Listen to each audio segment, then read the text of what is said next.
The teachers are alive. They're not books. They are the very living essences of nature itself. What a strange person. Unbelievably powerful supercomputer that's running our reality, and we don't have a clue as to how to operate it.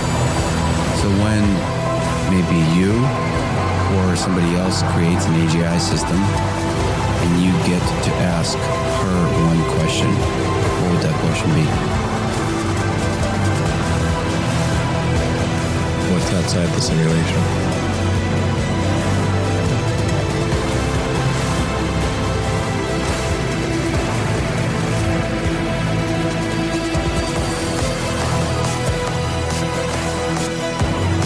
Say in your mind, say to yourself, I am more than my physical body, because I am more than physical matter. I can perceive that which is greater than the physical world.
Welcome to Lighting the Void. All broadcasting from New York, upstate, near the Great Lakes, it's Lighting the Void. I'm your host, Joe Roop. We're live on the Fringe FM, live on KTLK Digital Broadcasting. That's thefringe.fm. Our website is lightingthevoid.com. You can always make a donation or contribution. This is a live show, and we do take call-ins. That call-in number is 1-800-588-0335. So tonight we're going to delve into the near-death experience, what happens during a near-death experience. It's a question that we talk about quite a bit, actually. Is it something that, what constitutes a near-death experience anyways? Like, a lot of people talk about that they've died and came back, or they almost died and they saw the light. There's so many stories that we've heard on here about near-death experiences, but I want to hear them all. And some of the common things that you'll hear are people that they'll run into their guides, their ancestors, they'll see the light, or they'll go to heaven. I know Daniel Brinkley's got quite a bit of a story that goes around, pretty popular about it. But I don't think that everybody's near-death experiences are the same, because I read Journey of Souls one time, and that book is fascinating, by the way, Michael Newton. And he takes people through in-between lives, which is something else pretty interesting to me. Like, where do we go when we die before we come back? If reincarnation is true. But none of us know. That's the thing, right? Like, we just don't know till we die. So we don't know what really happens. All we can do is listen to the stories of the things that people tell us. But it's the common things that keep me intrigued. Also, the things that have been reported in hospitals when people pass away or have an out-of-body experience. So, it doesn't, one of the things that really intrigues me about near-death experiences is when people have this event happen to them. I guess when we meet death or whatever, that we kind of change our outlook on life, and sometimes when we come back, we actually start living the life that we were supposed to live, or at least you'll hear that a lot. Because I think we take life for granted, sometimes. And when things like this happen to us, it puts things into perspective. I can tell you some personal experiences I've had with it, but they're not as glamorous as a lot of near-death experiences. And I don't even know how in the hell a near-death experience would be glamorous to begin with, but I feel like it happens. It's happened to us all at one point in our lives. And I'm not talking about the spiritual stuff, but what I am talking about is the psychological state that happens when you feel like you're about to die. You know, it could be like when you almost drowned. It could be suffocation that happens to us, choking on your food, just something where you really feel like you're about to die. It could be worse, right? A lot of times it could be a drug overdose or something that happened to you that you just didn't expect to happen. Some type of instant thing, car wrecks, stuff like that. Most of us, though, at least by the age of 40, have experienced like at least one, maybe two times in our lives, at the very least, when we thought, man, that was a close one. And it puts our lives into perspective because our hearts start beating real fast. You start thinking about everything. Like everything isn't as grounded and as strong as you think it is. Life is very fragile, right?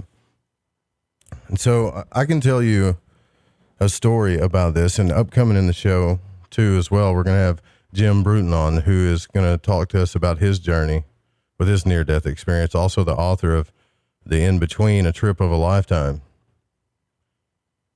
But, you know, I had a pretty bad drowning experience when I was a kid. I thought I was going to drown when I was really little. I've also been knocked out a couple times. That's just from playing sports. I've also had some bad experiences in my late teens, I would say early 20s, when I was doing things that I shouldn't be doing. Now, if you guys have listened to the show for a long time, I'm sure you've heard me talk about those types of things. It's not real. Those aren't my proud moments, but so when you have these near-death experiences psychologically, that's the first thing that happens. It makes us think, man, life is fragile. And then we might even get, it's weird too, because you might even get like this boost of energy from it. Like, I need to live my life for the moment. Like, really live my life because it's fragile. But, man, there has been some really intense stories when it comes to this. And I've kind of wanted to get into it a little bit more because, you know, we like to talk about the out-of-body experience and near-death experience and consciousness exploration. And we talk about the occult, the esoteric, and mysticism, aliens, you name it. It's pretty eclectic here. But before we get into the broadcast too far, I want to give a real special warm shout out to Deborah Larson, who, by the way, I have to apologize to her and everybody else that was using the call to listen line. You know, every day I do tech checks here with the equipment and stuff and make sure everything's working right, etc. But there's been just so much stuff going on that I can't really use that as an excuse. But some listeners actually can only use the call to listen line. They don't have a way to listen any other way. And I guess I just assumed that everybody had an app or the internet or a computer, but I found out that, you know, I was assuming wrong. And either way, when the show went off last night, a call came through, and it was actually calling the whole time. It just didn't have the ringer on, so I didn't hear it. And I noticed it, and I picked it up, and I was like, I remember, it was this number. I recognize it. And it was Deborah, man. And she had called in a few times and has supported the show, and she made a contribution yesterday, too. Just the nicest, loveliest, sweetest, loving woman I've ever heard. And really, like, told me, like, a couple of quotes and some things that it changed my outlook on a lot of stuff.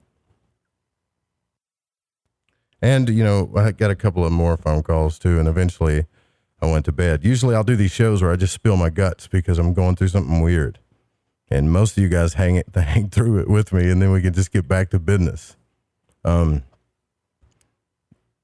But it was kind of a death in itself. And I think if you have any type of death experience, a change of cycle, or you actually die and come back, or whatever happens to you, when it happens, you feel like you want to live your life a different way. You want to change direction, or you want to focus on something more, or whatever. Something changes because you don't take it for granted anymore. And with all this crazy stuff going on nowadays, I guess I don't really pay attention to most of it, because to me it seems a bit mundane. Or maybe it just bores me to tears. You know, I pull up the news app and it's like, COVID-19 hospitalizations are at an all-time high. This is what's trending, by the way. Stuff like that. Like, it's always about COVID or the election or Biden. And to me, I don't want to really go down those roads. I don't care. Nothing's changed. That's my point. It seems like this is all new to us. And I think if we realize that there's a lot going on around us, it's just the same story, just being told over and over again, then we'll realize, like, you know, nothing's really changing here. Politicians are crooked and they do crooked things. We do the best we can, but we forget about our lives. Now, I did have this one time where I really thought I was going to die once. I didn't see any spirits or any lights or anything. I don't know if you guys have seen that movie. I forget the name of the movie. I think it's like, it's that old Western where it's got Doc Holliday and all them. One of them gets shot and he's dying, you know. And he tells his brother, he says, I think it's Tombstone. And he says, you know, you see that bright light, you know, everybody talks about, or you know that bright light everybody talks about before you die? He's like, yeah, I know. And he's holding his hand, and the guy tells him, he's like, that's bullcrap because I don't see nothing. That's a scary thought. And I've never been around anybody in my life that has actually passed away in front of me, much less been around dead bodies or anything like that. So I haven't been around death in my life that much. I did work for a cemetery service, but not really been around it. So it might be why I have a crazy fascination to talk about the subject, because it's a part of life. It shouldn't be something so scary. It's just a part of nature. Everything dies. Just like Typo Negative says. Everything's going to die at some point in time. And time is not slowing down. But the beauty of this thing is, and I believe we're going to learn this from our guest when he comes on, is that when we have an experience like that, it doesn't matter if it's small or profound, really. I'm sure you all have a story. I'm sure you have a story too about when you got close to death, or maybe even a actual near-death experience. But when you came back and you realized, man, life is fragile, like, what would you do at that point if you realized you had to start over or start a new life? And you get this urge to live, to be the best version of who you are. I think that this story that's coming up tonight is going to be one of those stories that's going to inspire us to see what that's about. I know Alan Watts does a lot of speeches too, and you can get on YouTube and listen to all the speeches about how to live your life. I think Alan Watts has one where he talks about if you, something about like if you were rich and you had $1 million, or if you knew that you were going to die tomorrow, right? Or something like that. I think that's what he said, yeah. What would you do? Because people want to know, like, what would I do with my life? Or I don't know what to do. Well, if you only had like 5 days to live, what would you do with yourself? They figure that out and then do that thing. And I mean, you know, don't be crazy and be like, well, I'd get drunk or sleep with a bunch of people or whatever. I mean, that's funny and stuff, but really, you know, like, what would you do? And then do that thing. It's kind of like what we were talking about last night. Sometimes you got to look at the negative to find the positive, or find out what you want. But I don't, I don't know. I've done a lot of meditations, done as much as I can to have these out-of-body experiences that I've had. Freaky, like, stuff that's happened to me during some of these meditations, but nothing as profound as the near-death experience. I'm not asking for it. Don't want it, actually. But still, man, some of the things that happen to these people, I literally want to hear everyone's story, like everybody that's had this happen to them. I have a curiosity of what happens when consciousness leaves the body or the brain or whatever you want to call it, or our spirit or our soul.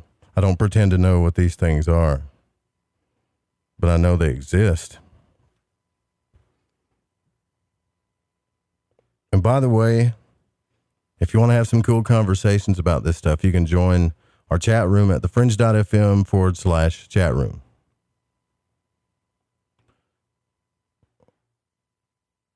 I kind of was a little worried, though, I got to tell you. I want to talk to you about this, too, before we move further into the broadcast tonight. The spill in my guts about that stuff last night was pretty scary. But I had to get it off my chest. Like, I had to say it. It wasn't like really a rant. It was more like, you know, what Mary predicted, like a reckoning. Because I got a lot to do. There's a lot to get done.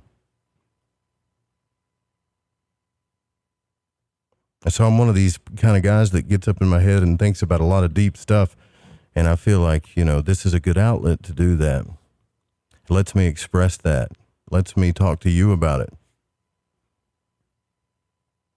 And you should call in and talk to me about it, too. It's 1-800-588-0335.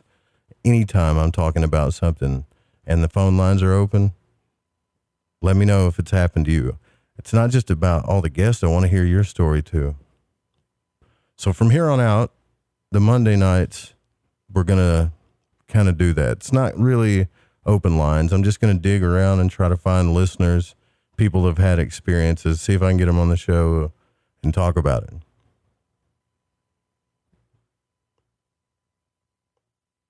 There's still a ton of guests to talk to, though, to figure this stuff out. But some of you guys' stories is probably the most profound, too. So, just letting you know about that. All right. So, this is what is happening this evening. The book, The In-Between, A Trip of a Lifetime. Jim Bruton's going to be on. And we're going to discuss his life, his near-death experience, everything that happened to him, some of the common characteristics of near-death experiences, what it feels like when it happens, things like that, any type of psychic effects, how did his life change, all of that. And if you guys, when we open up the phone lines, if you guys have had these experiences too, you can call in and tell us about yours as well, because I want to hear those too. I know there's been, again, I want to apologize to some of you guys. I know there's been some weird stuff that's happening on the station, but we're getting it worked out. We're getting the website worked out too. Well, I'm getting it worked out. I'm not gonna lie to you. But the people that can help, that are with us, they're helping the best that they can. And I really appreciate them. You know, some of the biggest helpers I've had on this station as far as like what's been happening and what's gone on to this point. I feel like we're at some kind of weird breaking point or changing point, but, you know, Barbara has been such a massive, massive help. Huge help on the station. Amanda has been a massive, massive help on the station. Alex, Jess, Dave Cruz, all the hosts that are trying to do the best they can. And I want to say a big fat congratulations to Dancing Dave for the newborn. we're all kind of like a family here, and we're trying to build this foundation. This is like still like the beginning. They say it takes 4 years to build a radio station. Well, we're on our 4th year. It's has a foundation. Makes sense. But I've been getting a lot of emails lately about the dynamic between my show and Ryan's show, and people love it. They like it. Because it's like 2 different personalities. So we'll be bringing him back Friday as well, too. All right. When he can do it, by the way. All right, so we're going to go ahead and take our break here. And when we come back, we're going to have our guest on tonight. We're going to talk about the near-death experience. If you want to support the show, please do so at lightingthevoid.com. You can join the Patreon group. You can make a one-time donation. You can support just by spreading the show around or signing up to The Outsider. There's a newsletter sign up at the bottom of the website at thefringe.fm, as well as Lighting the Void. We'll be right back.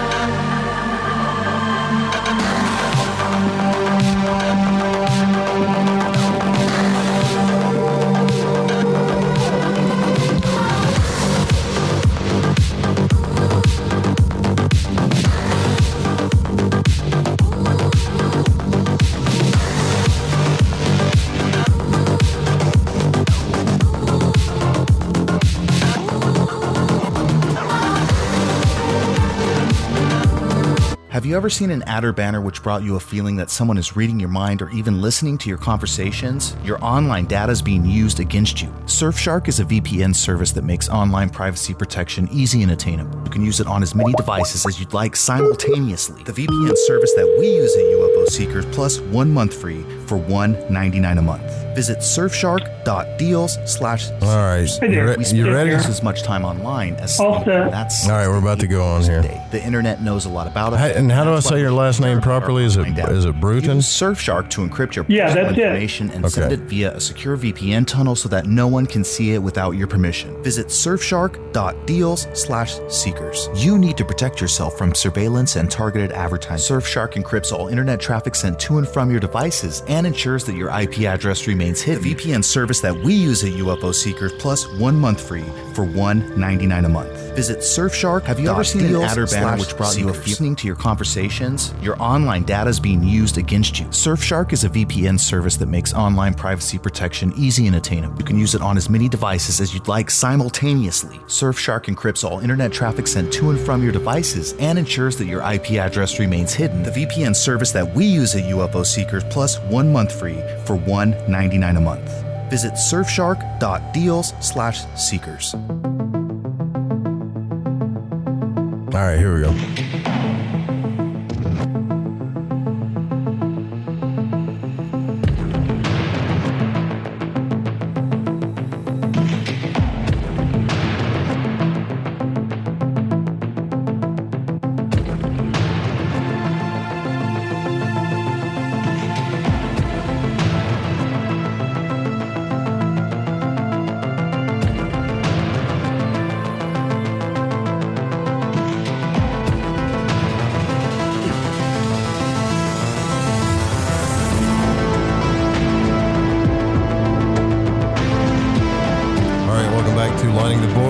Joe Roop, thanks for tuning in tonight on this live broadcast here live on the Fringe FM. We're actually, it's 11/11/2020 right now on the East Coast anyways. 11/11/2020, 12:30 a.m. It's weird living out here, man, at upstate New York. I mean, if I was back in Arkansas, it'd just be totally different. I don't know why that trips me out. I just looked down and saw that. So anyways, yeah, we're going to discuss the near-death experience, and we're going to get into this with our guest tonight. And yeah, man, I don't think there was someone I was going to thank. I forgot. Sammy too. Thank you that's right, for calling last night and giving support as well. So our guest is here with us now, and Jim Bruton is here, and he's his life has been one of realizing childhood dreams. A love for animal television programs resulted in an Emmy for work with the National Geographic while living in Africa making wildlife films. A curiosity born of science fiction would later shrink a satellite television truck into a backpack. And with a sense of adventure for early aviation, he built reproduction vintage aircraft, and with the last one crashing and delivering him into an unusual near-death experience. And we're going to talk about his book too, the In Between, A Trip of a Lifetime. Thank you so much for coming on the program. Really appreciate it. Hi, Joe. How are you tonight? Man, I am fantastic. I got to tell you, though, that sounds awful scary. So thanks for coming on and talking to us about this. I mean, this is fascinating stuff. Thank you for having me. It's nice to be here with you.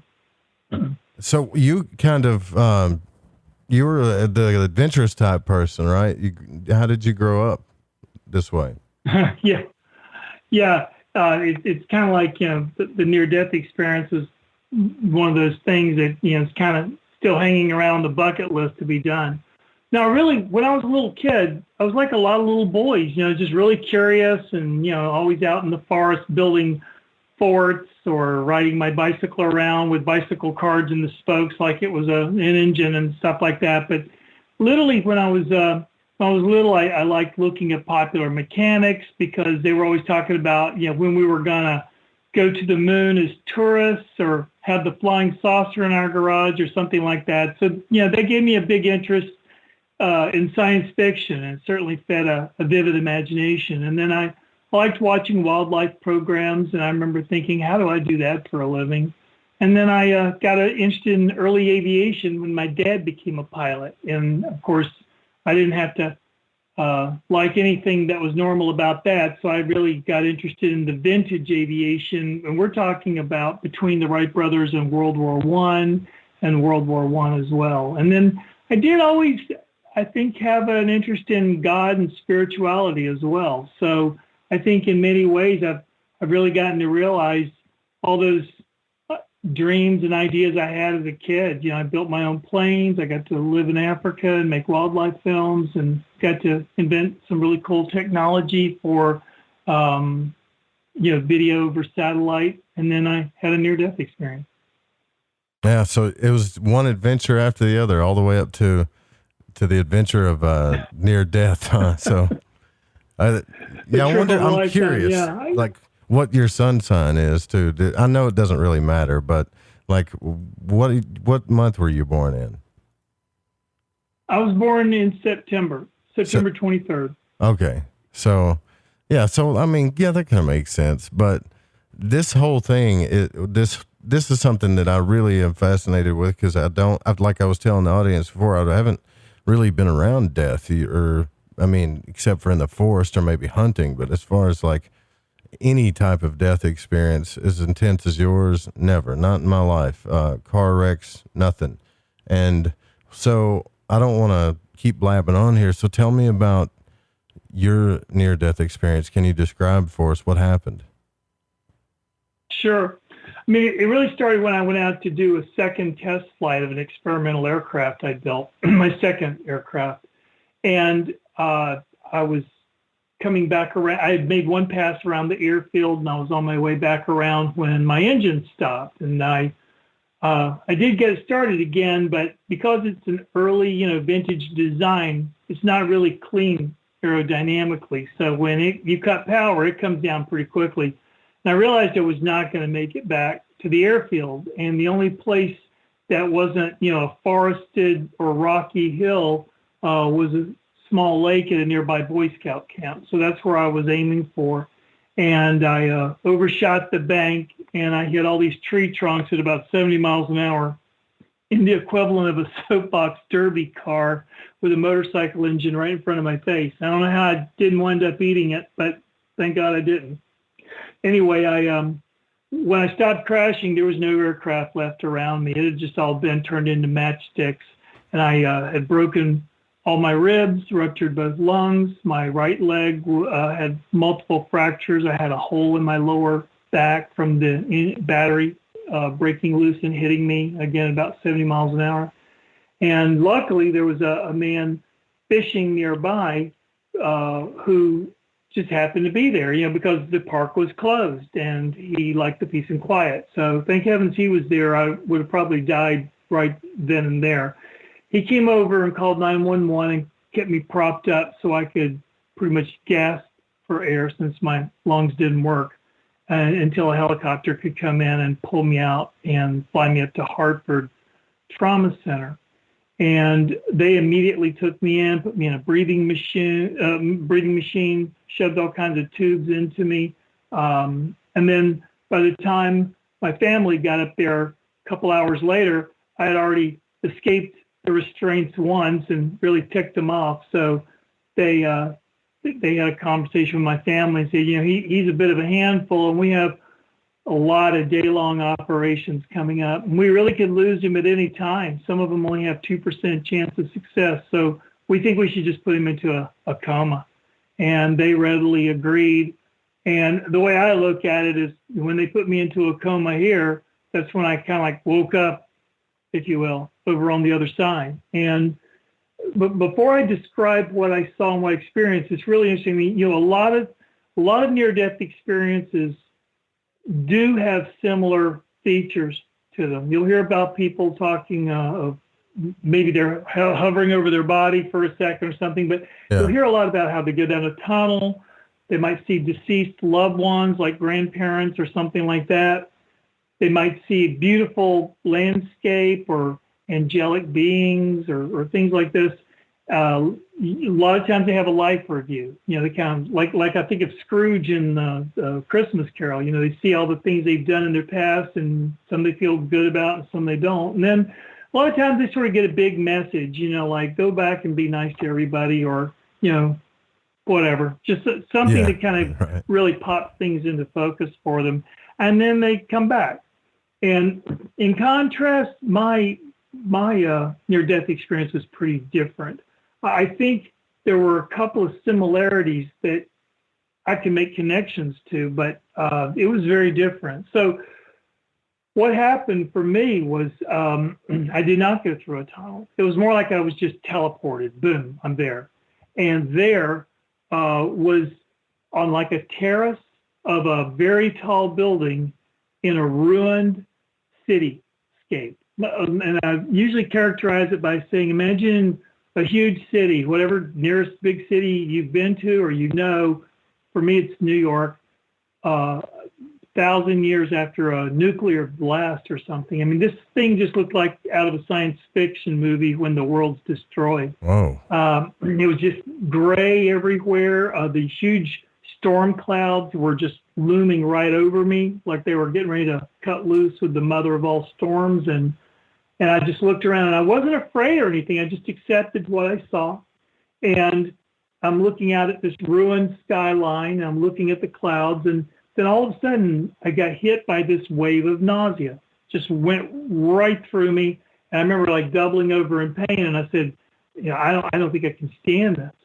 And the moment I said that, I heard this sound off to my left, and I looked over there, and there was this tall, kind of like a 4-story high, about a 50-foot high, I guess for want of a better word, like a sculpture of an egg standing up on its end.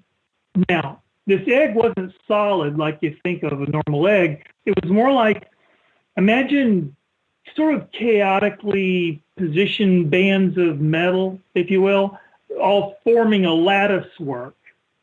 Shaped like an egg, meaning you could see through it. You could see right through it. And within it, I could see these little movements, and I could tell that's where this sound is coming from. So I was able to kind of, still bent over with a bit of that pain. I walked over to it, and I looked through the openings of this egg, and sort of like freely suspended in the air were all these little gears. And they were a special kind of gear. Now, this was in research later that I realized what these were. When we think of a gear, you think of a circle with all the little teeth around it. Well, these were called sector gears. Sector is in a section of a gear. So imagine like a quarter section of a gear, something like that, not the entire gear. And they're usually found in clocks. And they are shaped that way because they sweep back and forth rather than all the way around. So they have a beginning and a middle and an end to their movement.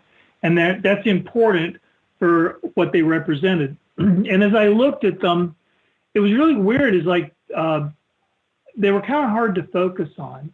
Some were harder to focus on than others. Some were more clear than others. But each time I looked at them, whether the gear itself was or was not so much in focus, what it represented was very much in focus. And what happened is, as I looked at it, one gear or another, a video feed would play in my head of what it represented. Now, in these video feeds, if you will, I might see myself, but I'm older. So I realized these are all events in my future. And again, because they are represented by something that has a beginning and a middle and an end, well, we can all say experiences, thoughts, words, actions, deeds, all have a beginning, middle, and end. So that was important. And then when I looked back, at the other gears, some would just sort of pass through each other. They were kind of ghost-like, some, again, more than others. So I got curious, and I put my hand in there, and I wanted to see, can I touch these things? Well, one brushed by my hand, and when it did, another wave of pain hit me. And it was just kind of a reflex. I grabbed it and pulled it out through the lattice work and threw it away. And when I did that, all the gears inside started spinning around again. And they were all different sizes, too. It was like I said, kind of as if they were chaotically arranged, and yet I'm sure it wasn't chaos. It was just from my limited perspective, I would say that's what it looked like. And as it started spinning around, I said, what is this thing? And as I asked that question, all of a sudden this, I'll just, for want of a better word, like this disembodied voice just started talking to me, and it stayed with me throughout the whole experience. And it said, this is the future birthing into the now. And I said, you okay? I'm kind of struggling with that. And it said, well, this is the process of becoming. And as I looked at the gears, like I said, I could just see these little snippets of future events, going. And when they recalibrated for the one I pulled out, I said, what's happening now? And it said each gear is the probability of a thought, word, or action in your future. Your destiny is resetting itself around what you've removed. And I said, well, how did I know I could even do that? Remove that gear, remove that future event in my life. And the voice literally said, why else are you here? I said, I have no idea. I don't even know what this place is. And it said, you are in the in-between. And I said, in between what? And it said, everything. The impossible now, between the past and the future. And I said, that just doesn't make any sense whatsoever. And it said, it's impossible in its short duration because it's representing the now. It said, yet here you are standing inside the eternity of a single moment. And it said, do you remember the world to which your body belongs? And I really made an effort to. I swear, Joe, if somebody come up to me and said, if you stay here any longer, you can't go back. I would have said, go back where? To your family. I would have literally said, what family? I was just depersonalized down to zero. There was no Jim left. I was just aware of being a conscious being. And when I said, I can't remember, it said, then you see the truth in how the past is dust. And I said, okay. I said, tell me this. Why do some of these futures make me sick and not others? And it said, all choices have unintended consequences, some unfortunate and some not. But the pain each brings is your guide. And I think I made kind of a smarmy remark like, where are the gears that feel good? It said, you're not here to feel good. Now, that wasn't threatening. It was just saying, you've got work to do. And again, pain is going to be your guide. And it's like, okay, fine. So what the whole idea here was that I was being given the opportunity to essentially reach into my future, if you will, within where things are still within the realm of possibility. And by feeling and intuiting the pain that these possible choices could make, I could remove them now.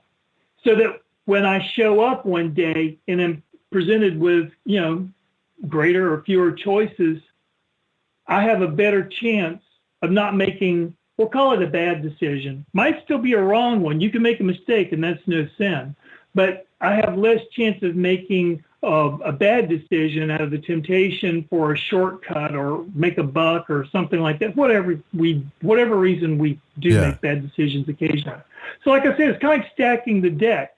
So this is the opportunity I was being given, is to remove things that were to my future spiritual detriment, and therefore increase the odds of me becoming a better person over time. So, while this is, I guess, humbling in one way, obviously I'm grateful for it in another. But anyway, I just set about this task of, reaching in there, finding one that hurt, pulling out, the whole thing recalibrates, and I would just sort of do it all over again. And I have to say, at one point I turned around and saw this growing pile of gears, and I said, wow, it looks like if I don't have a bad future, I have no future at all. Am I going to die sooner from doing all this? And it said, your destiny has to fit itself around futures that aren't meant to be. But your number of breaths are already counted. I will worry about your last one. And I remember not being too sure about that. And it said, well, eliminating bad choices doesn't mean you won't make wrong ones. But you won't know they're wrong until after they pass, because right and wrong are variables over which you have no control. And the answers to what come tomorrow are a waste. Better is understanding the beauty of how everything fits and refits together. And that was telling me, don't be trying to memorize all this stuff you're seeing in your future so you know when to buy low, sell high, who to avoid, who to make friends with, things like that. I said, I want you to see how my grand design fits together. And there's nothing you can do to mess it up, because whatever you remove, something will fill its place. It's kind of like, when your hand's in water and it moves, it doesn't take long for the hole to get filled in. I said, okay, I got this. So at one point I said, what am I missing here in my lack of understanding? Because again, remember, I wasn't using some moral compass to make these choices. I was just using pain. And I said, what is clearly before you? Grace. That no one deserves salvation. It can only be given by grace. And it's your birthright, but you have to choose it at the expense of the world that separates us. And again, I just, made a comment again about how, I guess, basically ashamed I was that I wasn't using, like I said, a moral compass or a mantra or a prayer or a, religious symbol or a saint or something to make these choices by. It was just pain. And it said, that, I said it's kind of bad. And it said, don't worry about it, because, removing your enthusiasm to further chain yourself to the world isn't as painful as this is right now. Because once you've made some choices in the world, sometimes our choices hang to us like chains. And some of those chains are made of iron, and some of those chains are made of gold. But either way, they weigh us down. I said, it's kind of strange. I said, it's like this place was designed to do one thing and one thing only. And I can't screw it up. It's like, a near-death experience for idiots or something. And it said, if those with choices make poor use of them, then offering fewer possibilities could be called mercy. And I really was humbled by that. I think that was the most profound thing anyone's ever said to me. And, I just sort of watched the gear disintegrate into the dust as it went from the present to the past. And it said, you can't change the past, but you can make better choices in the future. Everything is interconnected. And pay more attention to your relationships. And then it said, be gentle with everyone as I'm gentle with you. And I said, gentle? What's gentle about all this? Because, I'm getting my butt kicked there. And it said, you prayed for something for which being here is the answer. And now the man who fell from the sky is not the same who flew into it. And I think with that, I took one last look at that apocalyptic skyline and then the egg, and I just think I put my hand up on the egg and I said, I think I can live with this now. Meaning I'd done all I felt I could do at that point to fix my future. And with that, it pretty much booted me out, and I came back. So man, that is unlike any near-death experience I've ever heard in my entire life, ever. So you saw, what do you think just curious, what do you think the apocalyptic scene and the scenery of this was all about? What do you think that was? So was it a real place? Did you even question it, or? No, I didn't question it. Like it's weird how you just accept things. Kind of like sometimes when you have a dream, you just accept where you're at. Yeah. I personally believe that this place was pretty much created just for me and just for right then. Like when I left, it probably just turned back into whatever it was before I got there, and it created itself. I have wondered, gosh, could this have been a future Earth that I was in? Since this was about fixing my future, was I in the future at some point? Who knows? Maybe. But I definitely feel that it was designed the way it was. So essentially, I wouldn't be distracted from the job I had to do while I was there. Because let's think about it. I was looking at this city, but there was no interest to go explore because it was dead. There was nothing. All I would have seen was one empty building and ruined, bombed out building or whatever after another. Well, that's kind of a good waste of a near-death experience. Yeah. So I think, and if I'd seen angelic beings or heard beautiful music or things like that, I think that would have been distracting too. Hey, I want to go talk to them. I want to see what's going on. Nope. It's as if, again, I was in this place that was just built to tunnel my attention into doing one thing and one thing only. And that was to probably just get my life back on course. Not that I think it was all that off course, but I would even say, if you think about it, my experience was a little bit of a variation on the life review you hear about. Like when people, they see their lives, they kind of see how it all fits together a little better because they're seeing it sort of from the third person, yet they could probably feel the joy they caused. They could feel the pain they caused people, things like that. It's like an interactive 3D movie. But the fact is, they're just sort of taking stock of the choices they made, right? And here I was dealing with my future choices, which are obviously a fruit of my past. So, like I said, if I were going to try to couple it together with any of the more common near-death experiences we hear about, I'd say that's where it seemed to focus, was on sort of a bigger, meaner, or better, more gracious version of that life review. One that actually gives me, actionable intelligence. Just showing up there and feeling bad about choices I made, that's just not going to do me any good at all. What I need is, like I said, actionable intelligence. And that really is what I kind of boil it down to. Man, that is such a trippy story to me. So, okay. Did you feel any emotions during all of this? Did you? No. No emotion? No, everything was stripped away. Like I said, there was no emotion. I was just sort of, I guess, beyond it. It's almost like saying my humanity was stripped away from me. Like I said, I was just conscious. I don't know if you've ever had a feeling where you might have had a bit of a, if I say a shock, like a jolt, like not electric, but like an emotional, like somebody jumps out and goes boo, or, if you're hunting, the animal surprises you, or whatever. Maybe a moment in which you thought your life was in danger.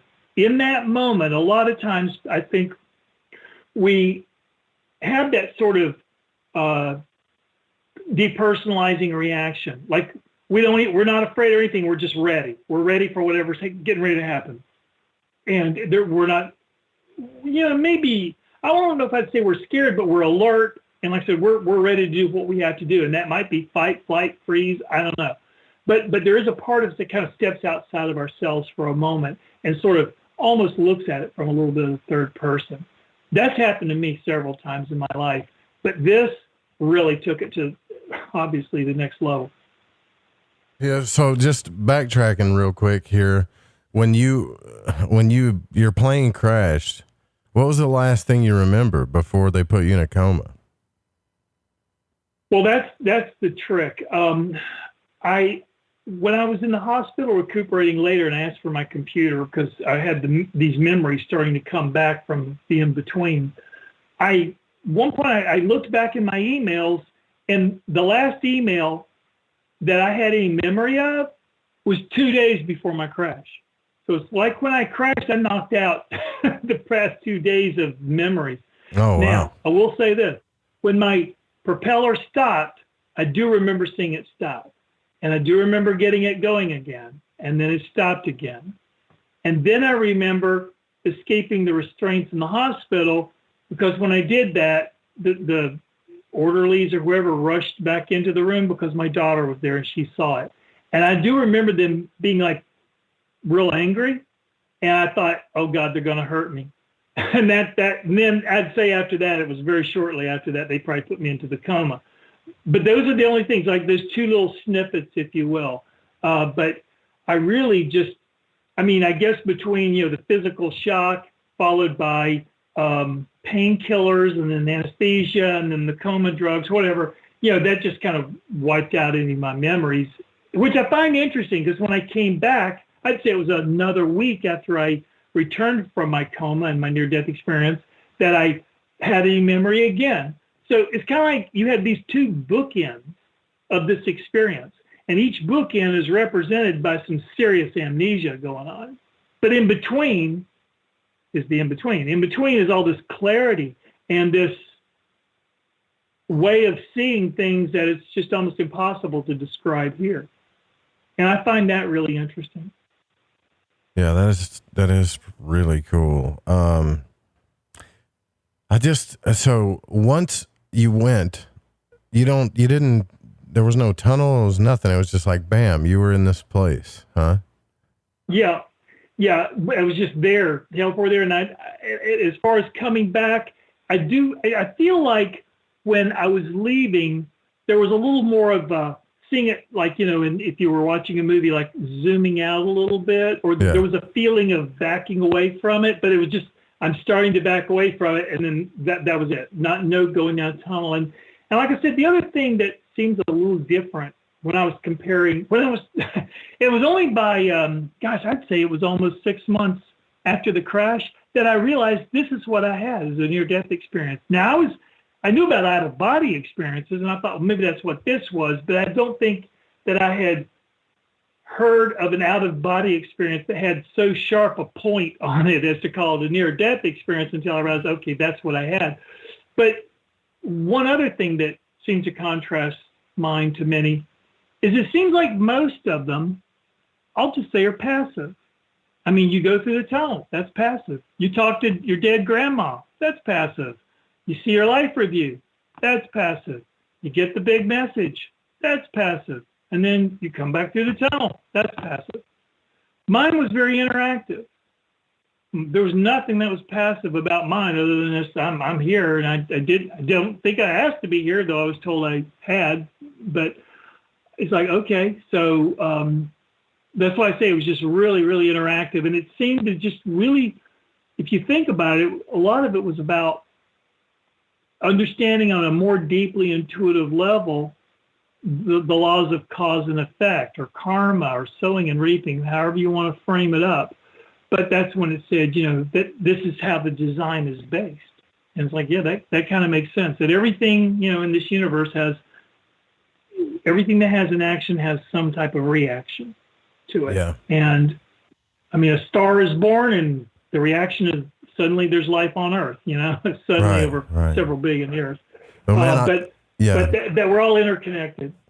Well, I definitely got a ton more questions here, but we're at the top of the hour, so I know we're going to have to take our break. But this is probably one of the trippiest, craziest, non-original as far as comparative to the other near-death experiences I've ever heard in my life. So we'll be right back. More coming up. We'll answer your questions too with our guest. Stay with us. Yeah, this is like this is the trippiest story I've ever heard about this. So yeah, it's and from my side is like, I don't want to spoil the end of the story for you. But thank you. All right. I'm going to use the restroom and grab a drink. I want it to be fresh for you. I'll be right back. Yeah. We got like 5 minutes. I'll be right back. Right. Yeah.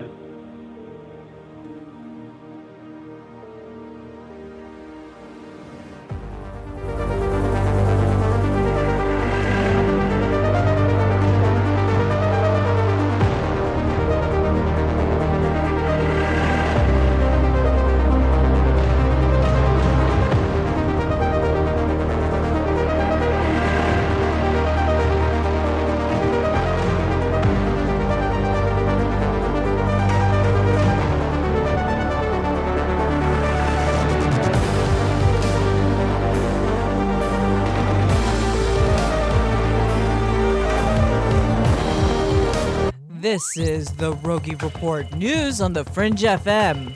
I'm Jess Rogie. Things are going to be changing soon at NASA.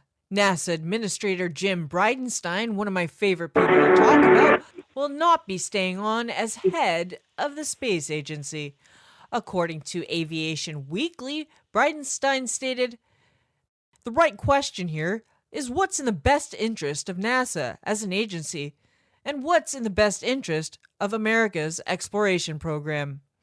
Bridenstine continued, "For that, what you need is somebody who has a close relationship with the President of the United States. You need somebody who is trusted by the administration, including the Office of Management and Budget, the National Space Council, and the National Security Council. And I think I would not be the right person for the new administration," Bridenstine said on November 8th. The NASA administrator is hopeful for the Artemis mission. "We're in a good position as a country," he said. "If you look at the bipartisan and apolitical support we have from members of Congress on both sides of the aisle, there is strong support for Artemis," Bridenstine said. NASA announced its Artemis program, which now aims to send the first woman and the next man to the moon by 2024. The program also aims to establish a sustainable human presence on the lunar surface by 2028. The last time humans were on the moon was 1972. Traditionally, it was taught that men hunted and women gathered food. Well, according to an article in National Geographic, prehistoric female hunter discovery upends gender role assumptions. In 2018, Randall Hawes, an archaeologist at the University of California, Davis, and his team excavated the remains of an over 9,000-year-old skeleton. The remains appear to be of a really great hunter, according to Hawes. Further analysis revealed it was indeed an ancient female hunter, and was not an anomaly. The team's find was followed by a review of previously studied burials of similar age throughout the Americas, and it was revealed that between 30 and 50% of big game hunters could have been biologically female. I'd say 30 to 50% is a high percentage. Interesting. This is the Rogie Report News on the Fringe FM. I'm Jess Rogie.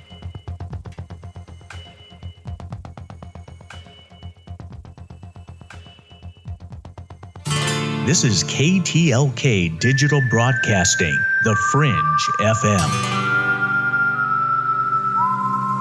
Want more of the Fringe? Check out thefringe.fm for more information on your favorite shows. Also, don't forget to check out the Fringe mobile app or the other ways you can tune in through the Paranormal Radio app and TalkStream Live. Where the normal and paranormal collide, it's the Fringe FM.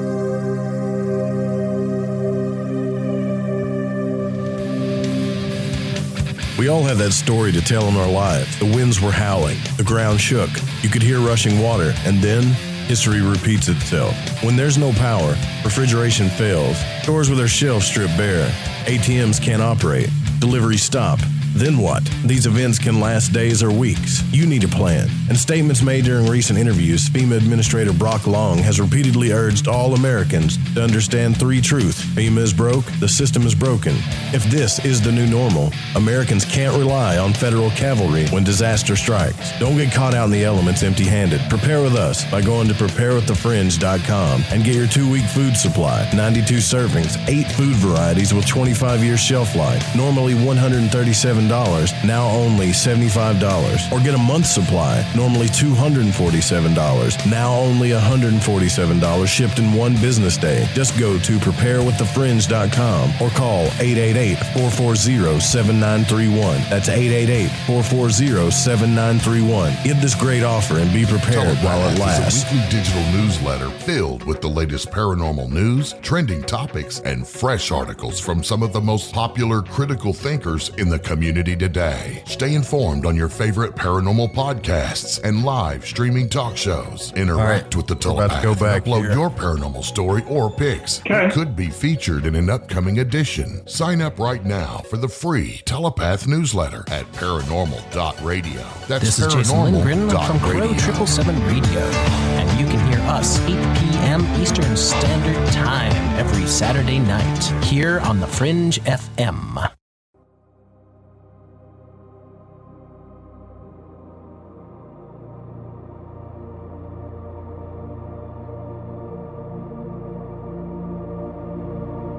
I don't know all the answers to the questions about reality.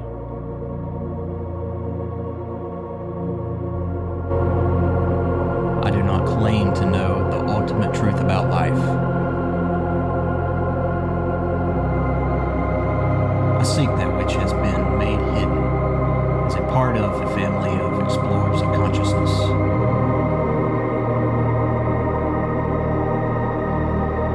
I am a void walker.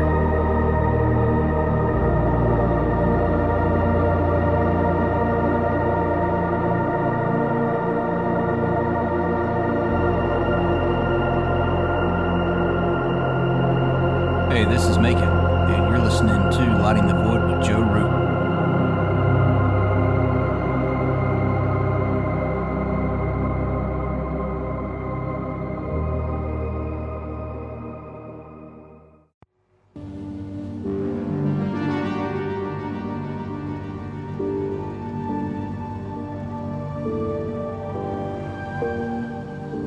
Well, I hope you got your coffee or whatever, your drink, because we're going to go back into the near-death experience of our guest tonight, Jim Bruton. We're going to talk about his book, too. Had a plane crash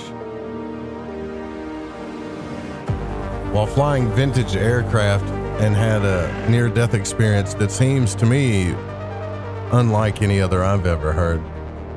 And just to kind of recap, and thanks again for coming on the broadcast. It's good to have you here. You crashed a plane and, ended up in the hospital really badly hurt from this, and ended up in this place that looked like an apocalyptic city with this egg that was showing you all the choices in your life. Like that's something I wanted to ask you too. Did you literally get to see every choice that did you go over every single choice that you are ever going to make in your life, or was it just the big ones? No, again, it was really more about just feeling, and you can't see something and know there'd be pain. Like if one of the choices had been, you're going to win the lottery or the Powerball one day, and you're going to have more money than you ever could have imagined, but you're going to be a real jerk. It might be that if you were just seeing the scenes, you might miss the part about being the jerk, but you might just see all the money, and you'd be really tempted to leave that choice in. But if you're sort of almost blindly feeling around in there, maybe reaching up higher than you can see, because the higher up is in the future, let's say, the minute you feel the pain of that decision, that's all you need to know. And that's why it said to me, knowing, what is coming isn't as important as just understanding the beauty of how the grand design works and how things fit and refit together, and let pain be your guide. And so, like I said, there's so many things that we would see in life that we might think are what we want, because here we see life through the filters we want. Over there, we see life through the filters we need. And we look back, when we look in the mirror here, we see the best looking person in the world looking back at us, the most competent person, the whatever, you fill in the blank. But over there, you don't have the benefit of your ego as a filter. What looks back at you is warts and all, and that's you, and you just got to accept it. So things just look differently over there than they do here, and you feel differently about them over there than you do here. Interesting. Yeah, I know what you're talking about with the mirror thing too, how we look at ourselves. That is an interesting concept. So, why do you think that your near-death experience was different than what most people talk about? Well, like I said, one of the things I certainly learned, again, was that we, talked about, how here we see life through the filters we want, and there the filters we need. Obviously, that's what I needed. Now, as to why it was different, I was told that I was there as an answer to a prayer. Now, I think a lot of us, at some point in life, unless we're talking about maybe a really super definite atheist, most of us, in working our way through life, we might have a day or a time in our life where we might feel pretty low. And we just think, I really kind of could use some cosmic or divine help here, because I'm sort of at the cliff edge and I can't see the way down. And I think a lot of times we call that the soul's midnight. And I think that when you're in that time, that if your disillusionment or your pain or your need or your whatever is probably like sincere enough, meaning it's really coming from a hard place, I think when you call out for help, there's a sincerity to that request for help that itself can bring the help you need and can answer the questions you're asking. And for me, like I said, one of my childhood dreams was about God. And I'd probably, taken my share of bruises like most other people in my pursuit of understanding what God is and how that fits into my life. And I just think that what I was shown and the opportunity I was given was probably here. From here, it might look kind of random, but I think in looking at my life in its entirety, I think it was probably the next most natural step in my evolution. And so, like I said, I think it just depends on your perspective. So what, I don't know. So what do you think, I guess, if you had to say the overall message of what this voice or this thing was trying to tell you, what was the biggest message? Was it the cause and effect like you were talking about, or what do you think the biggest message was? Well, I would certainly refer it back, as you know, I got a lot of messages. I think the most profound one was when it said, talking about removing choices in my future that would be to my detriment if I were to make them. It said, for those who have choices, if they make poor use of them, then offering fewer possibilities could be called mercy. I just thought that was incredibly profound. But when I left and it said, it said everything is interconnected and pay more attention to your relationships. Now, those are messages we will hear from a lot of near-death experiences, this understanding of the interconnectedness of everything. And I think they're even proving now on a quantum physics level, like even when we have periods of solar maximum and solar minimum activity, we're actually starting to see in human behavior times where we're doing really well and times when we're not doing very well. And I mean, from health to innovation to crime and all that, it's just amazing. So I think it was just really important to understand that interconnectivity, because I think when you have a real intuitive and innate sense of how we're all connected, I think, and like I said, sort of along with that depersonalized aspect of living, I think it's a part of moving from being someone to no one to all one. And I think we have to kind of go through that sort of realizing we're not what we thought we are, that essentially we're really nothing. We're nobody in no time and in no place. And when we get to that moment, we are in the in-between where we realize we're in the nexus of all probabilities and all possibilities, and that there are millions of them right there swirling around us just waiting for us to choose one. And when we do, just like in quantum physics, it collapses that wave, that probability wave, if you will, into a particle of present reality. And we say, that's my choice. That's what I'm going to do now.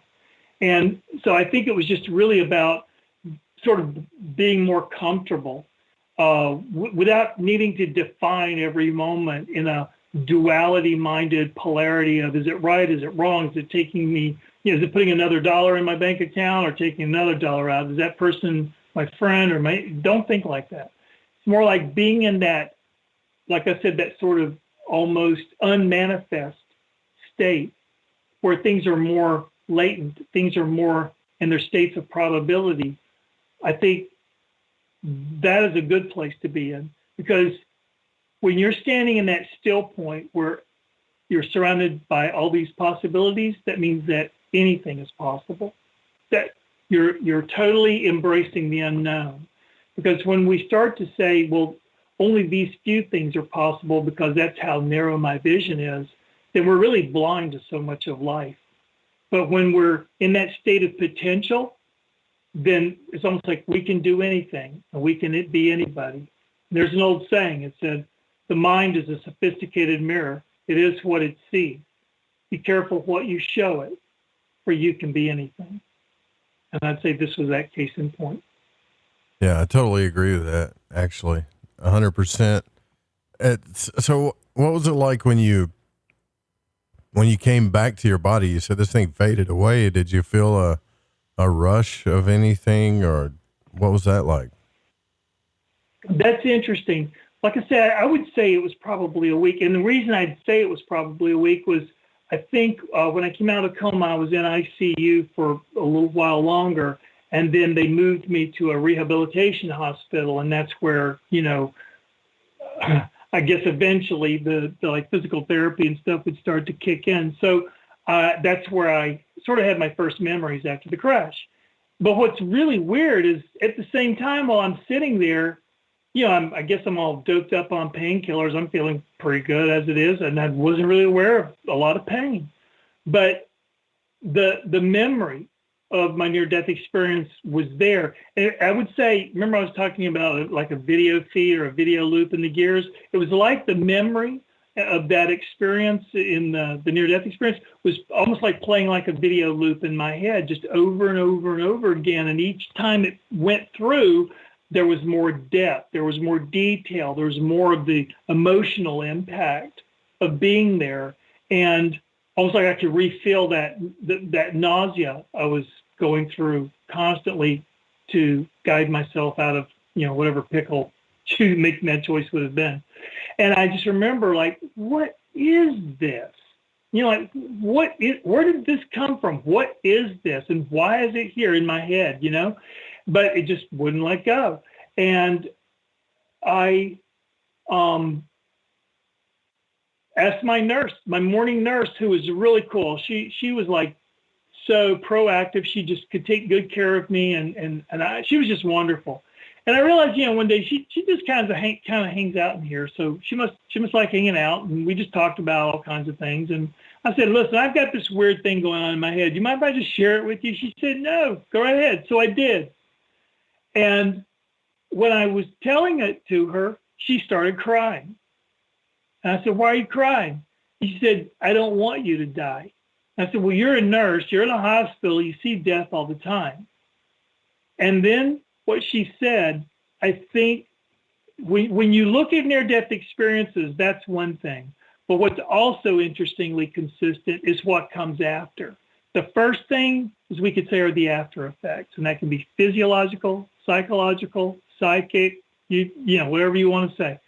And then after that comes integration, and where you start to try to put it all together and live your life and kind of get on with, like I said, integrating it. This was the first aspect of me seeing something about the after effect. And she said, I don't want you to die. I said, why? She said, because you're magical. And I said, well, what do you mean by that? She said, well, everybody here has one doctor and they see him for 15 minutes a day because, we're all busy. I said, yeah. She says, but you have 3 to 5 doctors in here every day, and they come in here and stay for an hour, hour and a half. I'm walking by the door saying, what are these guys talking about? You're talking about everything under the sun except your medical case. They're here because they just want to be in your space. She said, I've never seen anything like that. And that, I would say, because a lot of times you'll hear when people have a near-death experience, they come back, if they weren't psychic before, they are now. If they were psychic, they're more psychic.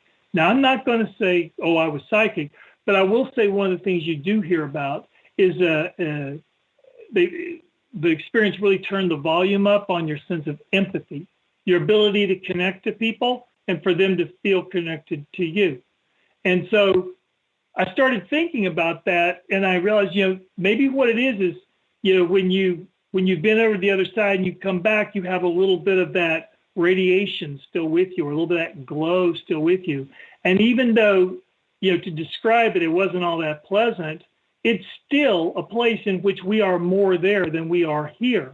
So you're going to bring back some of those attributes. And if part of being in that higher state is that, again, sense of interconnectedness, then that's what people might be responding to. And think about it. How many people are desperately hungry to feel connected to something bigger than they are? Why are kids on their phones 24/7? They're desperate to feel connected, and yet they're very lonely. All of us are. And when you give somebody a compliment, that might be the only compliment they get that day or that week.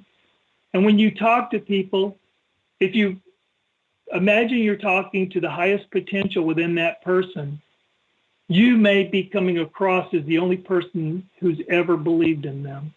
And it could be life-changing. So this is all part of what I'm trying to say, is that was starting to make me understand I've changed. It's like there was Jim 1.0, there was the reboot, and now this is Jim 2.0. Where's the operating manual? So anyway, I just kind of realized, and I also woke up and there was this picture on the wall that my wife at the time had taped there, and that was me in Afghanistan smoking cigars after having delivered basically the equivalent of 50 caliber machine gun belts to the Northern Alliance so they could kill Taliban. This has to do with my life a long time ago. But it's a real macho picture. It's like the perfectmatch.com picture. It just shows, a man doing man things, that kind of stuff. Well, my wife had taped that to the wall as encouragement to heal back to being that person, because to her, that was the best version of myself. And I get that. But I'm looking at that picture thinking, that's not me anymore. That guy died in a crash. I am something else now. I am responding to a different world now because I see it differently. And I just kept looking at that picture thinking, wow, that's no longer me. So there were all these adjustments in my head I was having to get used to, that I really wasn't the same person as I was before. So I would say that was the first real big thing that hit me, that something happened. And like I said, that sort of more seemingly objective. It's not like I'm just thinking differently and feeling differently and talking differently. What I'm saying, that people are reacting to me differently in a way that they were bent over backwards wanting to be in my space or take care of me. I mean, that's kind of a measure. Yeah. And that's interesting. And then somebody later said, well, how do you know it wasn't a hallucination? Well, that gets into other after effects, like, light bulbs blowing out, computers having problems. I've had to replace my whole HVAC system in my house, my whole air conditioning and furnace system, plus microwaves, damper motors in the ductwork, computers, cell phones. Sometimes when I'm talking, Siri just wakes up and calls 911. I'm surprised she hasn't done it right now.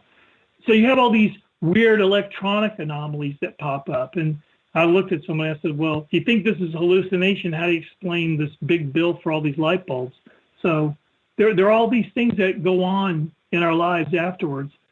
Because, if you were to say, well, I've had a psychic experience, people would say, yeah. Or I could say, well, I don't know, all these other things. But like I said, when you start to see the actual physical world reacting to your experience, especially, in the world of electronics, you sit there and think, well, this didn't happen like this before. That's different. Yeah, I wonder if has anybody ever asked you if this place was like, because that's when you were telling me about what it looked like, I thought, man, that sounds kind of like purgatory. Not hell maybe, but maybe purgatory. Did you ever think about that? That's the first place I thought I went. That's exactly where I thought I went. And I thought it looked like purgatory. I actually came up with a perfect depiction of what it looked like. It's on my website, inbetweenproductions.com. It's the first thing you'll see there.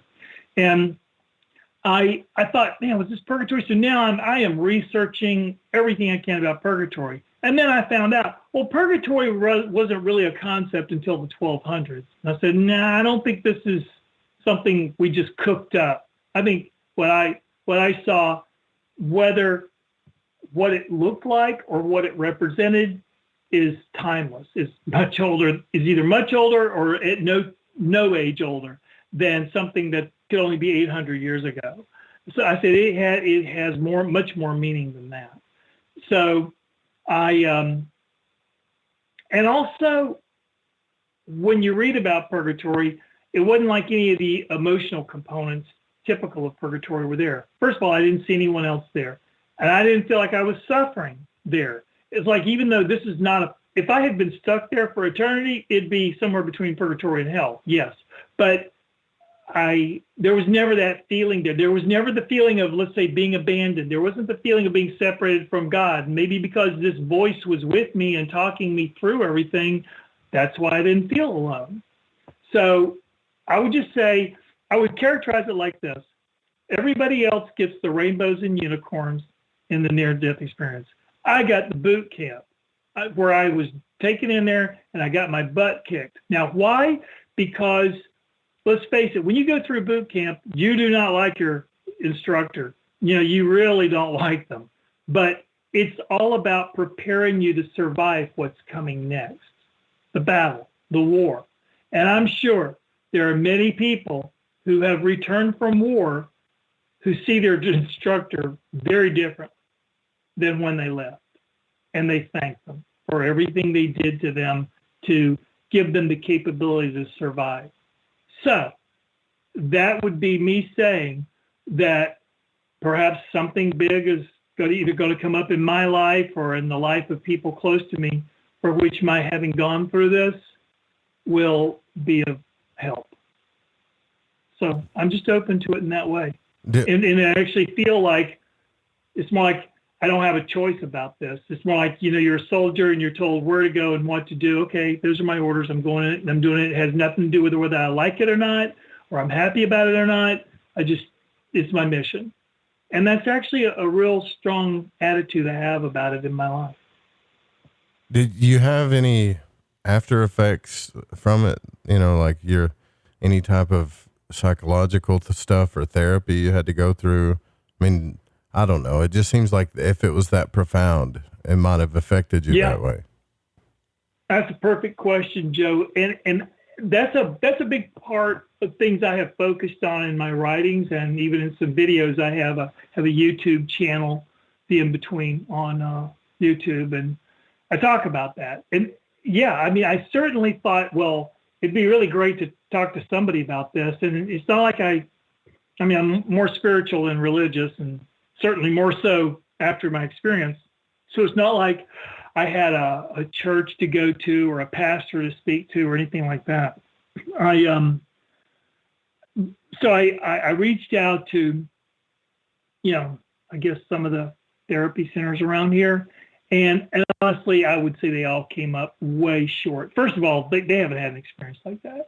Second of all, I realized later the closest therapy I could imagine might touch this would be something like PTSD. Because, in PTSD, if you're in war or in battle, you're going to have all kinds of crazy things going on. And sometimes intensity binds us to a sense of self. And so these people come back and they're kind of stuck in that place. And I was sort of feeling like that myself. So it wasn't bad. It was just, I'm so different now. And how do I adjust? How do I either come down or how do I ground myself? But I couldn't find anybody like that. And because I'm not a veteran, the VA wasn't going to be of any help. And we live out here in the Connecticut countryside, and it's, pickup trucks and blue jeans, and that's about it. So I just thought, well, I guess I'll just keep trying to figure this out myself. Well, a year to the day after my crash, my wife came in and said, "We're got to go to marriage therapy." I said, okay. So we did for like 18 months. Now I'll say this. As I realized I had a near-death experience, and I found the International Association of Near-Death Studies, IANDS, I started that's where I first found, here's your list of after effects. Here are all the things you're asking yourself. Here are all the surprises. Here's how people react to it. It's like, oh my God, thank you. This is like a life preserver. And it did say, in some states are counselors who are, we'll call them NDE friendly. And I did find one here in Connecticut I visited with a few times, and she was of help. But one of the interesting statistics was that up to 78% of people who have near-death experiences get divorced. Now, the national average is 53%, which I think is already pretty bad. But 78%, that's 50% higher than the already national epidemic of divorces. And it's because you just change so much. You look the same, you sound the same, but you're not the same. And your values change. All your reference points change. Your hopes, dreams, fears, prejudices, you name it, are all different now. You react to things in a new and unpredictable way, which leaves the person, the spouse, who did not have the experience, wondering, well, in all this ambiguity, what about me? And that's a fair question. It really is. It's like the ND kind of can sometimes break the marriage, because about a year or 18 months into this, one day she was kind of complaining about some of my past behaviors, and they were really more like just bad habits, nothing bad. And the therapist even said, in the grand scheme of things, none of these things are that bad. It's like, really, this should not have brought you into this office. And I looked at her and I said, and I have another question. Have I done any of these things since my crash? Because she wouldn't even say my NDE. She did not like my NDE. She would just say the plane crash. So that's what I said. I said, after my plane crash. She said no. And I said, well, thank you for that. That's an honest thing. I said, it's that because that person died in a crash. This is what you have left. There is no going back. There's only building anew. And that's when I said, if you want me to put a real sharp point on it, our marriage vows say, till death do us part. What happens when one of us dies? No matter that we return. Our covenant is now broken. And the only reason we stay together is because we simply choose to. Yeah, and that's pretty. They didn't really have much of a response to that. That's pretty intense, man. That, I get what you're saying there. That must have been kind of tough to go through for both parties. Were you, I don't remember recalling, and I apologize, before the crash, were you somewhat of a spiritual person at all? I mean, did you? Yes. Okay. I was. And that came, I could quickly recount that now I was always asking questions about God ever since I was a little kid. And my grandmother was a minister, so I was able to ask her questions. But I only got to see her once a year because she lived in California and we lived in Florida. And she would come to visit, but I would keep her up late asking all my questions. And one day I was asking my parents these questions, and they said, listen, and this was when I was about 12 years old. They said, enough with all the questions. Walk down, put on your suit, walk down the street, go to church, and ask the pastor your questions. So I did, but I didn't realize how busy he was just before the service or right after the service. Anyway, I went back the next week thinking I'll bide my time, and he wasn't there. And he'd been there for years. And I asked the lady sitting next to me, and this is in June of 1969. I said, where's Reverend Coolidge? And she goes, oh, we got rid of him. And I said, why? She says, because he married his daughter to a black man. Again, this is the South, 1969. Okay. So I don't have to explain what its social thoughts were about that. But I looked at it, and I just remember thinking, well, that sounds insane, and I'd better not say another word or the crazy people are going to kill me. So I just looked straight ahead, watched the clock until the service was over, and went home and asked my mom about it. She goes, yeah. Now, in the late 60s and the 70s, 80s was a singer named Rita Coolidge. She, had a relationship like Waylon Jennings and Kenny Rogers and all that. She's a good music star in and of herself. And her father was the minister. And he married her slightly older sister, Priscilla, to Booker T of Booker T and the MGs, who was like an incredible musical talent. I think he opened for the Beatles one time. I mean, he was just really amazing. So they met, they fell in love, and he married them. And the church, all they could do was seek color. And I'm just saying, I think it was on that day. And actually, I was reflecting on this event while I was in the hospital. Isn't that weird? I mean, all of a sudden it pops back up like 50 years later. And I realized what God was saying to me on that day. He was saying, I'm glad you're asking questions about me. And I'm glad you went to church to ask the questions. But God, I made man, and man made religion. If you walk the ways of man, you're going to come out with more questions than you went in with. But if you walk with me, we're going to color outside the lines. And we're probably going to go where everybody says you're not supposed to go to get your truth. But where in your going there for answers, I may not give you answers, but I will give you understanding. And answers, which can be very, specific to a moment and give rise to purpose, that's fine. But understanding can last a lifetime and gives rise to meaning. And I think on that day, that defined my relationship with God. And so if he needs to take me over to the side and kick my butt for a week, then that's fine by me. It's a relationship. So I guess you would say that you're more of a more spiritual person than you were now, for sure. Yeah, in the sense that, I have a lot. I'm sitting here in my office and I've got a ton of books on my bookshelf, from religions or spirituality from all over the world, from all years you can imagine. But I would say before my crash, other than I would just say a few small, maybe minor spiritual experiences, most of it was like book knowledge. Most of it was intellectual learning.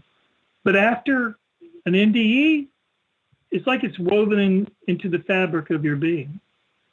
Very few times do I need to go get a book and look up a passage. I realize now I can just many times speak that truth in my own words, my own reference points, and that in that way I now can say I own that truth. So it really does become part of you after an experience like that. So when the book that you wrote, was this just all about your near-death experience, or was it some of the kind of what you're talking about with the spiritual lessons that you learned, or is it a mixture of both? It's essentially, it's in three parts, if you will. And the only reason I wrote it was because there's some people within the NDE world I have a ton of respect for. They're definitely the real deal. They do not do this for fame or fortune. I'd say they're very quiet about it. And they're very, very picky about who they spend their time around with. They're just really not in it for the show. And they were telling me, you need to write a book. And I was like, oh, okay. So I did. The first part of the book is about the life I lived before my near-death experience. And that was, living in Africa, making films, and inventing, basically learning how to shrink a TV truck into a backpack, which would allow us to go live with video from all kinds of crazy places in the world that you couldn't before. And then what I did with that, eventually I became a war journalist for NBC News. I was in Afghanistan, Iraq, and all that stuff. So then I met a widow with 3 babies, the one who, took me into marriage therapy and quote unquote settled down for a little while. And that's when I started to build these historical reproduction aircraft. I needed something kind of exciting to do, so that's what I did. And then I had the crash and the near-death experience, and we talked about how that changed everything.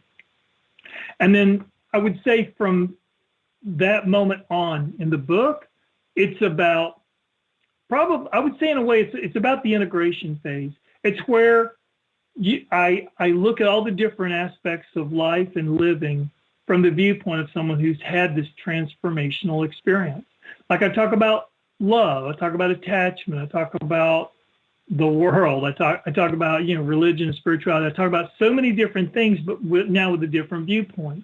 And like I've said, with regards to my divorce, a lot of people said, well, you married this widow, you helped raise the 3 kids. It's kind of a bummer that now that they're coming of age, y'all are getting divorced. I said, don't even go there. I said, here's how I see it. Maybe it was never intended that I be her lifelong husband. Maybe it was intended that I be these children's lifelong father. People do marry for worse reasons. And that's how I see it now. And I can actually, and I totally can see this whole thing through her eyes. There were no good and bad people here, just overwhelmed people. And not everyone's ready to go on that journey, and that's fine. That's fine. So anyway, I would just, say that it was a big part of the book is a big part of showing how differently you wrestle with things, you come to grips with things, how you answer the what's next, like what the hell's next, questions that you wake up every day wondering is what was true yesterday still true today. And then I just sort of, my last chapter is really starting to appreciate the different ways in which we think and we perceive the world, both the outer world and the inner world. There's a linear way of thinking, like A, B, C, and D. And then there's a very non-linear way of seeing things where we don't sit there and see something as a sequential pattern of events. We see it as a swirling bunch of processes of information. And once we see it and we can articulate that and we understand this is what this thing is here doing, we can sort of find multiple entry points to it. So if someone gives you a project or a problem to solve or something like that, it's just two different approaches in how you would solve that problem, how you would first define it and then see your way to solving for it. And I'll be writing a lot more about that before long. Have you had any other experiences since then, dreams, out-of-body experiences, synchronicities, stuff that, other than the light bulbs and stuff, would you consider the same voice contacting you again in any kind of way? Yeah. I have yes to all your questions. At one point I was driving around and I said, I don't pray anymore because again, I was shown this is how the grand design works. Like, okay, so basically it's more like how do I stay out of the way than how do I, mess things up or get involved. And at one point I was driving around, I said, God, please help me with my marriage. And in a split second, the response was, you'll have a wife for as long as I want you to have a wife. Now, a lot of people, it was interesting when I shared that with people. It was interesting who got upset about that. And I thought, well, wait a second. I mean, if you believe in God at all, then most of us would believe, well, God put you together, right? Yep, right. Yep. Okay, fine. So let me ask you another question. If swap out the word wife for life or a job or anything else in other than, a person, and most people wouldn't have a problem with that. Yep, I will have breath in my body for as long as you want me to have breath in my body. Yep. Yeah, I will have this job for as long as you want me to have this job. Yep, no problem. But the minute you play around with the monkey brain of basically sexual possession of another person, we get all primal and caveman and all pissed off at God. No, I don't like hearing that. It's like, well, then you have a problem because you don't own anybody and you do only have people in your life for as long as you're supposed to have them in your life, whether you're married to them or not. So I realized, not all truth can be said to all people. That's how I look at it. But when you ask about some of these other things, if I could, I'd love to share definitely some psychic things with you that were kind of different. Sure. One was my wife at the time used to lease jets to, I guess, people who can afford to get private jets and fly around. So it was the end of the year, and the holiday party for the office was going to be at a cool restaurant very near the airport. And the kids wanted to come. And like I said, they were coming of age around 21. And she said, okay, you got to dress nice and be on your best behavior. Don't be sneaking drinks and all that stuff. And because it's my job. And they said, sure. So when we got there, as I was backing into the parking spot, I saw this lovely young lady walking across the parking lot toward us. And I said to my wife, that's a very put together looking young lady, thinking it was someone from her office, And my wife thought I was making a joke because it was our daughter, but I didn't recognize her. I was like, huh. And I realized I hadn't recognized her as we walk in because now whoever she looked like had finally changed into the person I recognized as my youngest daughter, 3 kids. And I just started thinking, this is weird. And then our son got there, and he looked great. He had a suit on, button-down shirt, but no tie, just looked great. And he and I were sitting down, just, talking and people watching and all that. And then he said, I'm going to get something to eat. And I said, okay. He comes back and he sits across the table from me. And when I looked at him, I didn't know who he was. But I remember I was studying his facial structure. I thought, he's a very handsome-looking young man, but from his body language, it's like he's very familiar with me. I said, this is a little unusual. And then eventually his face kind of changed and morphed into the one I recognized. Now, I just sort of parked these things, and I thought, don't judge them. Don't try to make sense out of them. Just let them be. Okay, 5 months later. Now, my wife had been an actress in New York.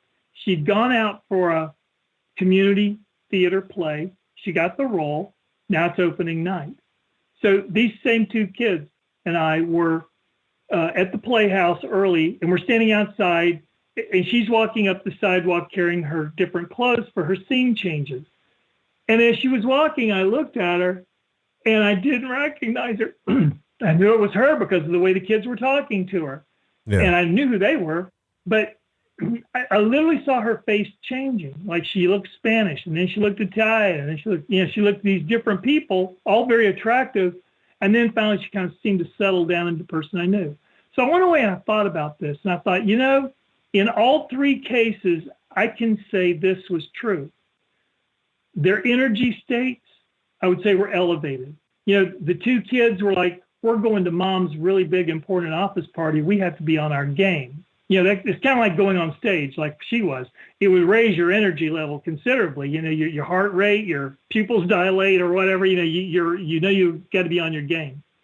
And they also, all 3 of them, had to be someone other than who they are. The kids had to be adults. She had to be other characters. So I thought, it's interesting. It's like the amped up energy was projecting their inner emotional state. And it's like empathy, but with a visual component, where you identify with people through the feelings, but now there's a visual component to it because they're having to be someone else other than who they are. I have no better explanation for that. But 2 times I have sort of, in the middle of the night, I would wake up and realize, wow, I've been somewhere different. I remember looking up at my ceiling and just seeing stars as if the ceiling wasn't there. And I thought, okay. And that happened a few nights in a row.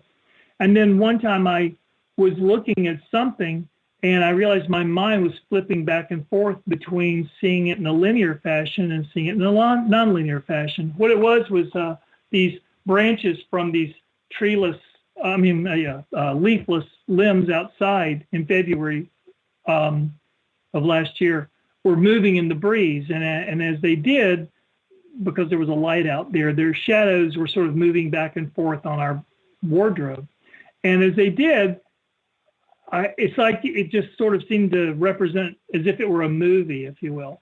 Well, you can watch a movie if you are thinking linearly because you remember the last scene and you can anticipate the next scene.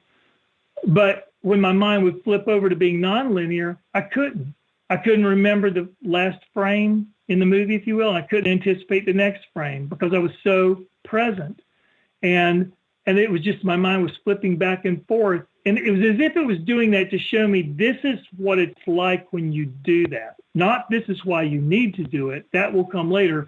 But just sort of get comfortable with the fact that it's like going to the movies with an amnesiac. It might be entertaining for a couple of minutes and then they're a pain in the ass. And then I had it happen again about a month or 2 ago. It's as if I were shown the pages to the next book I'm going to write, like they were sort of suspended in the air in front of me. And they had words on them, but I wasn't allowed to read the words because that would kind of like be cheating. But I was flipping back and forth between seeing pages with words on them. And then when I thought about them non-linearly, it was like I was focused more on the rivers of white. You call rivers of white, if you ever look at a printed page and the way the words are laid out, you can almost be distracted a little bit by the white space, and it almost looks like some of it connects to other white spaces. It's kind of hard to explain because we don't reference it in any meaningful way. But sometimes you may notice it. I noticed it a lot. But it was as if I was flipping back and forth, and I was being told that within the words were the answers or the information, but within the white space, the space between the words, was the meaning. And I thought about, how much of what we say is not always verbal communication. Now, they'll say up to 75% of the information in a conversation isn't through the verbal part. It's through body language. It's through nuance. It's through your voice inflection, how your voice raises and falls. It's even through a pause that's pregnant with meaning. And so I sort of felt like I was being told I needed to write my book in a certain way, a way that the words are there, that everybody can read and understand, but that there's a design to the way I lay it out that has to have sort of a deeper, more subtle meaning as well. So I'm kind of working on that to see where that's going to take me. Because again, it seems like a lot of my lessons now are about that sort of being comfortable with ambiguity, not needing to define things in a dual, it's either this or it's that mode. Just let them be in that ambiguous state in between. And that actually seems to fit very well when people talk about in meditation, they have some breakthrough experiences. They seem to talk about being in a state that's just like that, where they forget being themselves, like that depersonalized state I was in the in-between. They're not thinking about the past. They're not thinking about the future. They're not sitting in expectation. They're just sitting and being very present. Kind of like that linear, nonlinear flip I had where you can't remember what you just saw and you can't anticipate what you're supposed to see. So you're just in that impossible now. The impossible now. That's a good way to put it. Actually, I like that. So how can people get your book? How can they grab your book? Is it out on Amazon and everywhere books are sold? It is. It's on Amazon. I think it's at Barnes & Noble, The In-Between, A Trip of a Lifetime. And like I said, I've started scratching out my second book because a lot of people would say, well, how do we experience this? So the second one will be called The Practice In Between, The Art of Letting Go. And that's what that book will be about. And like I said, I have a YouTube channel up. If you were to go and either look up my name, Jim Bruton, Bruton, or The In Between, my NDE story is there. Plus a lot of, we could, like what we've been talking about, the part that comes after, how you integrate this into your life and how things look so different. Yeah. Well, I really do appreciate you coming on the show. It's been one of the craziest and coolest and kind of synchronistic stories I've ever heard when it comes to the near-death experience, actually. So it was a real pleasure having you on here. Joe, thank you for having me, and thank you to your listeners as well for the gift of their time. I hope there was something here that was interesting. And if anyone ever wants to reach out to me or ask any questions, you can go to my website, In Between Productions, and that's with an S, inbetweenproductions.com. There's the story, and there's a button that says contact. You can always reach out to me through there and ask or share your story or whatever you want to do. Fantastic. Thank you again so much for coming on. It was a real pleasure. Thank you, Joe. All right. Have a great day. Great evening. Interesting story. That was, man, I've never heard a near-death experience like that in my entire life. That was fascinating. Just kind of trippy too. It sounded like something that kind of was like in a sci-fi film, and also maybe deeply spiritual and deeply profound too. So, yeah, I don't know. Let me know what you think. You can let me know what you thought about this show by contacting the show at contact@lightingthevoid.com. You can also hit the speak pipe button at lightingthevoid.com. Don't forget to support the show if you can. And make sure you join our chat room. Go hang out with all the cool people there at thefringe.fm/ facebook.com/chat room. We'll see you guys tomorrow night. Good night.